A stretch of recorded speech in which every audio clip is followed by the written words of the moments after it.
Be honest. Have you ever got this thought? No matter how hard you try, you always end up in the same repeated failure loop. You are preparing, planning, and even mastering all the courage to try for the one last time.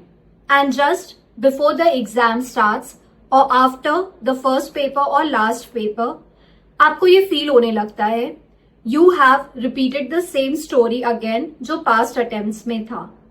If this resonates with you, you need to watch this video till the end.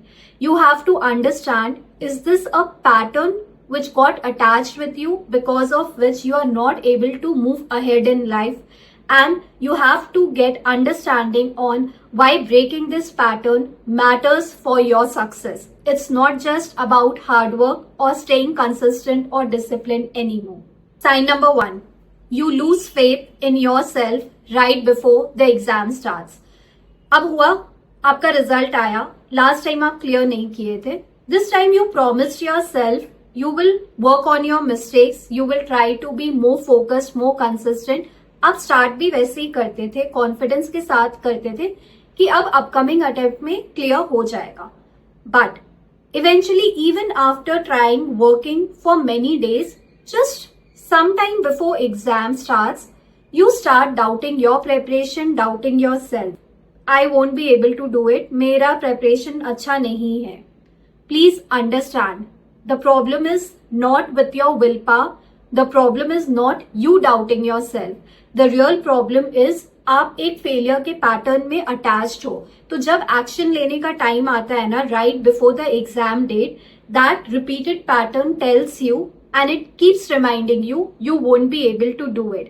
When that doubt creeps in and faith fades away, you come into an energy that is opposite to success, your failure. So आपको समझना होगा कि कैसे आपको अपने mind को strong करना पड़ेगा with just one thought, you are born to be successful no matter what. आपको ये चीज खुद को रिपीटेडली बोलना पड़ेगा. आप खुद को जज नहीं करोगे, अपना फेथ खुद से लूज नहीं करोगे बेस्ड ऑन योर प्रिपरेशन. आप अच्छा प्रिपेयर कर रहे हो, you have tried your best and you are going to show up for the exam with a right mindset, with a mindset as if this exam, this paper is easy for you to clear just like any other aspirant. Sign number 2, negative words or signs from someone outside make you feel uncomfortable. I'll share my story. When I was preparing, I remember almost in every attempt, it was some or the other human being who gave me a sign I won't be able to clear. Like few of the instances, when I was just about to leave for the exam, my nephew, he told me, what if Bua is not able to clear ye attempt bhi? Once it happened, as I lit the diya before stepping out for the exam, वो दिया बड़ा हो गया था and that gave me a negative emotions कि शायद this is a negative sign from universe. Then one sign I got, I was standing and randomly a stranger came and told me कि maybe इस attempt में नहीं होगा, but don't lose your hope, just keep trust in yourself.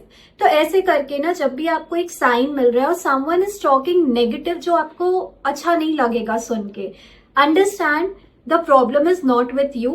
It is a pattern in your life that is attracted towards failure and यही reason है आप अपना best देते हुए भी success के towards move नहीं कर पा रहे हो. Sign number 3, studying feels draining rather than fulfilling. अब होता क्या है, आपको पता है, you have to study with the right mind, positive रहना है, aligned रहना है, but somehow or the other जब भी आप पढ़ने बैठ रहे हो, there is a burden with you. And that burden generates emotion of anxiety and panic on a frequent basis. तो ये generally ना हम समझते हैं कि ये हमारे negativity and emotions का problem है just because ये exam का date सबके लिए ऐसा ही होता है. Please understand this is not the case. अगर आप एक पढ़ने के टाइम पे fulfillment वाला emotions के साथ नहीं पढ़ रहे हो ना, तो आपको समझ जाना चाहिए there is some blockage and there is a sign which you need to work over. It is you have taken a lot of pressure mentally to clear an exam. आप एकदम रिजल्ट से ना अटैच हो गए हो, कुछ भी हो जाए इस अटेम्प्ट में पास होना है. आप एक एक्सपेक्टेशंस बिल्ड कर लियो, एंड ये एक्सपेक्टेशंस ना जब आप पढ़ने बैठ रहे हो, ये हैवीनेस कि इस बार भी अगर फेल हो गए तो, इस बार भी अगर अच्छा नहीं परफॉर्म कर पाए तो आपको ड्रेन कर देता है and you don't even realise. So what you have to do, अगर आप ये साइन को कैच किए हो, आपको ज्यादा ड्रेन लग रहा है, you feel burden throughout the time, first write down in a sheet of paper how you feel when you are preparing for this exam. आपको ना प्रिपेयर करना है एक लाइट माइंड के साथ. टेंशन, स्ट्रेस, ये सब कॉमन है, ये रहेगा कोई भी स्टूडेंट के लाइफ में अगर वो कोई एग्जाम के लिए प्रिपेयर कर रहा है. बट अगर ये आपके साथ कांस्टेंट है and this is something which is lowering your productivity, this is not a problem with your action, here the problem is with the pattern of your life. तो आपको इस पे स्टॉप लगाना होगा. In the last attempt when I cleared, I studied with a happy mind.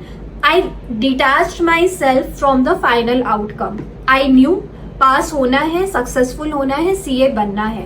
कैसे होंगे, अगर नहीं हुए तो इसका आउटकम, सर्कमस्टांसेस क्या होगा, ये सारे ओवर थिंकिंग को ना आई did put an end, and that was the reason I studied with a fulfilling heart and a fulfilling behavior.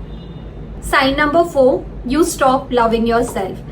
कभी रियलाइज ही नहीं किए इन माई जर्नी, खुद से प्यार करना भूल चुके थे. There was no self love left with me, and if this is the case with you also, please understand, आप अपने करियर को इतना प्रायोरिटाइज कर दियो ना कि आप खुद से with your own self you have just disconnected. You are not doing things जो आपको आज से पहले, ये एग्जाम के जर्नी में आने से पहले, before the repeated failure, you loved doing it. It can be very little things, buying or something which you love, dressing yourself up, taking pictures. I eventually realized when I was preparing now, I got disconnected with everything which is connected to me. I just lost my own worth. ठीक है, तो when you are just disassociated with your own self, आप कभी भी life में success के towards नहीं move कर पाओगे. So right now if you catch yourself with this sign, please pause. एक बार के लिए ना go back to the past before you entered into that failure cycle. अब उसके पहले आप ऐसा क्या क्या एक्टिविटीज खुद के लिए करते थे, like you use to dress up, you use to buy appearance for you, something cosmetics. अगर आप एक फीमेल हो तो आप ऐसा क्या करते थे जो आपको अच्छा लगता था. Start picking at least few of those आज से and start nourishing yourself. You have to be happy, you have to love yourself a little extra अगर आप कुछ अचीव करना चाह रहे हो easily and effortlessly. Sign number 5, exam hall anxiety. अब हुआ क्या, you have prepared well, but the moment you get your question paper in hand, आप क्वेश्चन पेपर रीड करने के टाइम आपको समझ आता है कि इट्स ओके, आप मैनेज कर लोगे. But as you start writing, the mind goes blank, your heart beat starts increasing, you feel you don't remember anything, and day 1 में ही गिविंग अप वाला बिहेवियर, एटीट्यूड आपके अंदर आ जाता है. I have been the victim of it for multiple attempts, and अभी ना सितंबर एग्जाम में भी many of the students called me just after the first paper saying this has happened with them.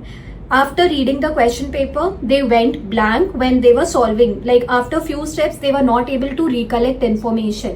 वो लिख नहीं पा रहे थे, वो ब्लैंक हो गए थे. उनको उसी टाइम पे वो एग्जाम कम लिख रहे हैं एंड वो fast forward future result day में ज्यादा चल गए कि अब फेल हुए तो सबको क्या बोलेंगे, इस बार कैसे चीजों को डील करेंगे, टाइम हाथ से निकला जा रहा है. ये सारा कुछ ना आपको एग्जाम हॉल में ही आने लग जाता है trigger. This is not natural. This is something which is again a sign of repeated failures. अब क्योंकि आप वो एनर्जी ऑफ फेलियर में हो, आप वैसा ही सिचुएशन को अट्रैक्ट कर लिए where your mind did not support you. I have worked on it in my last few attempts and ये रिजल्ट दिया है. तो आप जब पढ़ रहे हो अगेन सेम आउटकम के साथ अटैच मत करो. Don't bring a hard and fast rule to yourself कि कुछ भी हो जाए ये अटेम्प्ट में तो क्लियर करके रहना है. वो सब मत रखो अगर आप एक रिपीटेड स्टूडेंट हो. ये सब फर्स्ट फ्यू अटेम्प्ट्स वालों के लिए ठीक है. आपके लिए क्या मैटर करता है ना, I am going to give my best, let the outcome be God's decision. I am going to prepare, I am going to do what I can do. Result is something I know I am meant to be successful, let God decide. And उसको surrender करो, उसको इतना heavily अपने साथ attach मत करो। कभी कभी डिवाइन के टाइमिंग पे ना ज्यादा ट्रस्ट करना पड़ता है, ठीक है। Sign number 6, wrong distraction and constant negativity. You exactly know you have to put time, energy towards your preparation, but आप constantly distracted हो, you are choosing shortcuts, you are trying to be with your books physically but emotionally, mentally आप कहीं और हो। And ये जब तब होता है ना, आप रॉन्ग डिसीजंस में क्या एंटर करते हो। I took wrong decisions multiple time कि I have to appear for both the groups, पता नहीं माइंड क्यों नहीं वर्क कर रहा था। तो अगर ये सारा कुछ हो रहा है कि आप रॉन्ग डिसीजंस ले रहे हो अपने क्लासेस के टूवर्ड्स, एग्जाम से रिलेटेड, करियर से related, when you are into a repeated failure cycle, या आप एकदम नेगेटिविटी पे अपने आप को वाइब करा रहे हो। Last word way you went positive, ये नहीं अगर आपको दिख रहा है, प्लीज अंडरस्टैंड इसमें आपका प्रॉब्लम है कि आप एक फेलियर के पैटर्न में अटैच्ड हो, and this is something which is stopping you to see outside, to look into an energy which has a lot of light in it. तो instead of looking into light, आप अपने darkness के towards move कर रहे हो, and इसको stop करना important है अपने success के towards move करने के लिए। Sign number 7, you are just surviving and not living. Now if I go back to my past, I have been dragging myself every day just to complete those day with my targets, and targets भी meet नहीं होता था, and वो disappointment carry forward हो जाता था next morning के लिए। अगर आप भी सेम सिचुएशन में हो ना, कि जहाँ पे आप अपने लाइफ के मीनिंग से डिटैच हो चुके हो, पर्पस से डिटैच हो चुके हो, you are no more a person who feels joyful about their every day, you need to pause. आपको प्लीज समझना होगा, you don't need to put time to study for 12-16 hours. आप 6 to 8 आवर्स ही पढ़ो, but happy mind के साथ पढ़ो। You have to start building reading habits, जहाँ पे आप सेल्फ हेल्प बुक्स 5 मिनट्स पढ़ रहे हो। यू आर वॉचिंग चैनल्स जहाँ पे आप ना लाइफ के और एरियाज के बारे में सीख रहे हो। यू नीड ना अपने माइंड को समझाना कि life is a ongoing process. इस प्रोसेस में आपका part of day exam preparation के लिए जाना चाहिए, and not the entire day. So you have to divide your day well to stay more uplifting and to survive your day with a happy mind rather than just dragging it with the same negative loops, ठीक है। Sign number 8, you fear the future more than you believe in it. अब आपको पता है आपको पढ़ना है, आपको अभी का आज का टारगेट्स मीट करना है, but constantly you are into your future. इतने अटेम्प्ट्स के बाद जॉब मिलेगा कि नहीं, पैकेजेस क्या होगा, मैरिज का टेंशन, अदर फ्यूचर्स का बहुत सारा कुछ आपके अंदर साथ में चल रहा है। I have done this mistake, future को लेके नहीं बैठना है। Last attempt which I cleared, again same thing, I never gave a thought कि दिसंबर में अगर एग्जाम है, January how my life is going to be. एक बार के लिए ना सब कुछ को साइड कर दो about future which is not in your control. जब भी आप पढ़ रहे हो ना, you have to learn to be in that moment. Future आपका कब तक होना चाहिए? एग्जाम कंप्लीशन डेट तक। एंड एग्जाम कंप्लीशन डेट तक आपका माइंडसेट क्या होना चाहिए? You have to be happy, you have to nourish yourself, and you have to put right mind, energy, effort towards your preparation. इसके अलावा फ्यूचर का कुछ भी टेंशन हो रहा है उसको पोस्टपोन कर दो। एंड आप पोस्टपोन कैसे करोगे? Write it down in a piece of paper and let it go. Sign number 9 is really important. You repeat the same study patterns even though they never worked. अब आपको पता है last few attempts में भी आप same ही pattern use कर रहे थे। आप खुद को टारगेट्स असाइन कर रहे थे एंड वो टारगेट्स मीट नहीं हो रहा था। आप बोथ ग्रुप के लिए प्रिपेयर कर रहे थे एंड लास्ट फ्यू अटेम्प्ट्स में भी आप बोथ ग्रुप में ही क्लियर नहीं कर पाए हो। आप टेस्ट सीरीज एनरोल कर लिए हो बट आज तक टेस्ट सीरीज अपीयर नहीं किए हो। आप अपने रूटीन में आरटीपी रिविजन डाले हो बट लास्ट टाइम भी नहीं किए थे एंड इस टाइम भी नहीं कर रहे हो। Please pause. आपको अपने स्टडी पैटर्न में चेंज लाना होगा अगर फ्यू अटेम्प्ट्स में वो पैटर्न वर्क नहीं किया है तो। And you know why it is not happening कि आप अपने स्टडी पैटर्न में चेंज ला पा रहे हो? Because you have not changed your mindset yet. Everything starts with that first step of change. Something which did not work for you, please try to release it. उसको hold back करके मत रखो। आपको same result मिलेगा with the same effort. तो अगर आपको result change करना है ना, you have to start changing your mind, your habits, your behavioural patterns. You have to start working on your emotions. ये जो लेयर्स होता है ना सक्सेस का, we often miss out, we are never taught about it. So if you have landed up to this video, this is a sign कि problem आपके साथ नहीं है. प्रॉब्लम इज कि आप एक पैटर्न में अटैच हो चुके हो, एंड वो पैटर्न को ब्रेक करने के लिए सबसे पहले अवेयरनेस रखना है. And now since you know exactly which pattern you are attach to, it can be out of 9, 3 to 4 which you can resonate. You can resonate all 9, कुछ भी हो सकता है. You have to now start working on each pattern कि आप इसको कैसे break कर सकते हो.